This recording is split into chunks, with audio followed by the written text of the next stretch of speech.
To a yard sale today at Somerset, my hometown. Got this amazing. I could have got the whole set. Um, Emerald anodized aluminum, 5 quarts saute. Imagine making a pizza in that.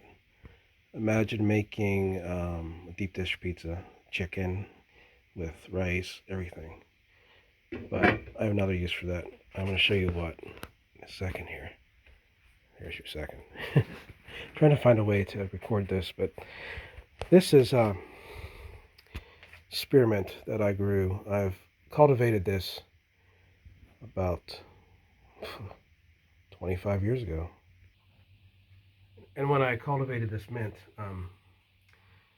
my favorite mint is it's like a spearmint, but it's a very sweet mint.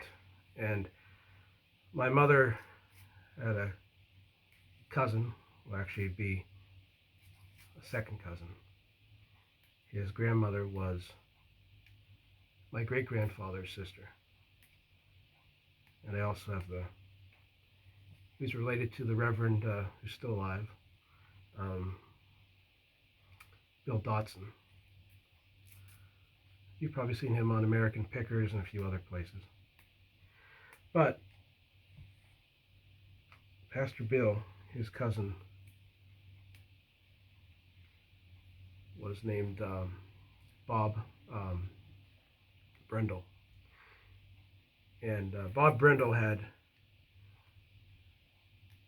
chickens. I'm going to blame him in here. Chickens. And what he did is he kind of came up with a process of using the chicken manure to make fuel to run his plant off of. Really innovative guy.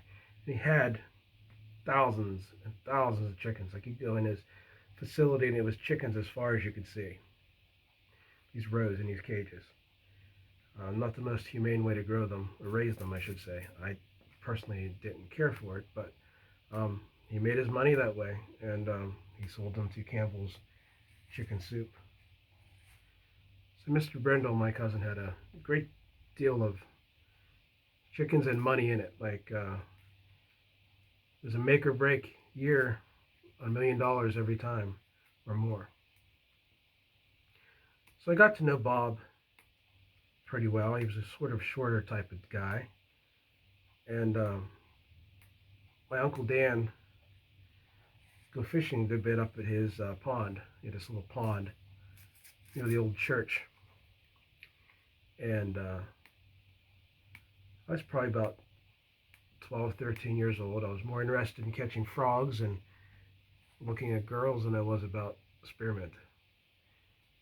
But I noticed this particular type of mint because my Uncle Dan used to go and he'd harvest it, and it grew wild. You can see what it's like.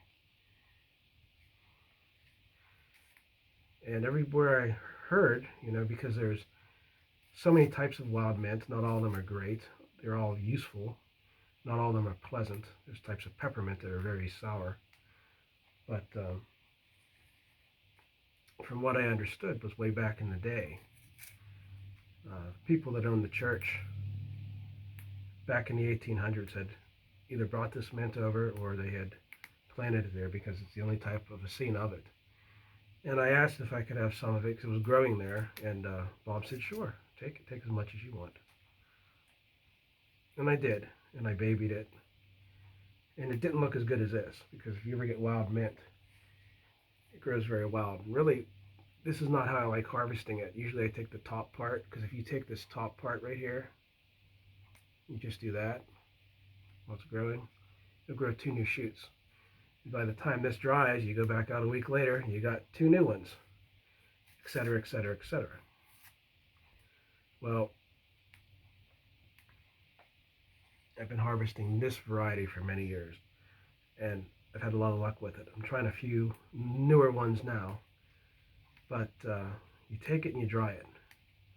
So I have a food dryer. I'm going to dry some of it, and then I'm going to take that pan I just showed you, put some of this in it, and saute it in a way, like spread it out with the oil let it open up and make a peppermint oil out of it, or a spearmint oil, whatever you want to call it. So I'm going to show you the process of how you do this. You take the plant like this.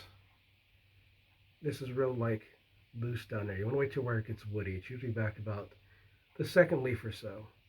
You want to very carefully take and just run your finger along it. You know, if you have to pull it off a little bit and pull that stem off of it. A lot of the oils are most fragrant right here inside that part of the leaf. And you can use the stems for things. I don't. But this is a really amazing mint.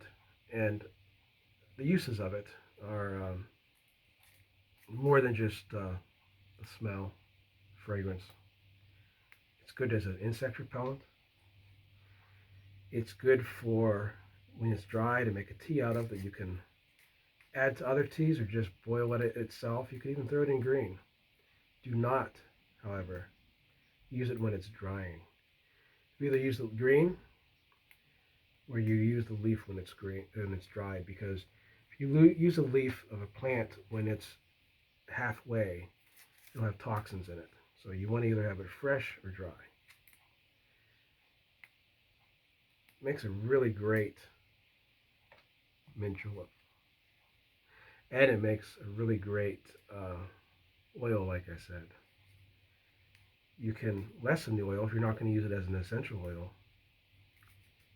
Because really for an essential oil of this, you should cold press it. But you can use this as an oil in olive oil, or mixing it with grapeseed oil and using that to cook with.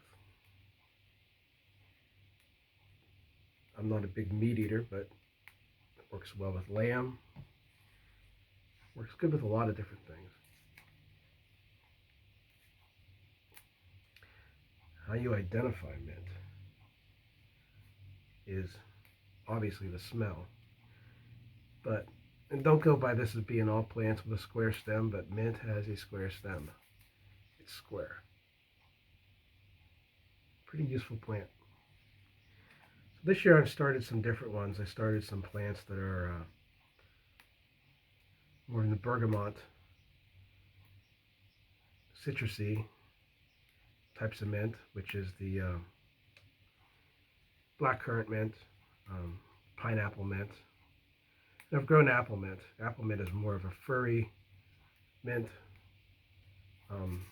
This is very smooth, very green. Now, one of the differences in how you will tell this from other mints like peppermint stuff. Peppermint has a purple stem and a distinctively different smell. Water mint too. But I've always loved this mint, and I wanted to share it with all you. And you see you have a pile of leaves here, and there's enough here for tea in the winter, just off this little batch here, that I can use it for anybody that wants any off me. I'm always willing to share anything I have.